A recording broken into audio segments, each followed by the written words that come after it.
上個星期黃金發奮圖強啊，就算出現利淡消息，仍然一口氣衝破歷史新高，最高仲衝到超過3230啊！有時啲大戶認真起上嚟嘅時候呢，都真係唔係人咁品噶。今朝開市呢，雖然黃金小幅低開啊，但係仍然企穩喺3200樓上，暫時呢仍然係屬於強勢。但係經過上星期嘅一輪狂攻呢，就算再強嘅大戶啊，相信都要回一回氣，坐低飲啖水食件餅都要啦。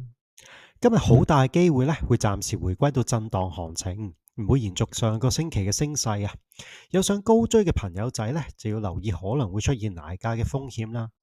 至於今日嘅策略呢，會先以區間操作為主，3210、3215呢可以考慮做多，止蝕呢就放喺3203以下，目標呢就睇3235、3240。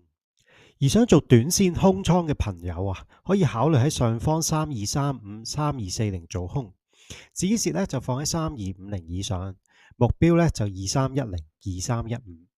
今日個市呢，雖然係會以震盪為主，但係黃金嘅強勢呢保持不變，再創新高呢都只係時間嘅問題啦。都係嗰句啦，短線做空搏佢回調呢可以嘅，但係想做長空嘅朋友呢，就真係祝你好運啦！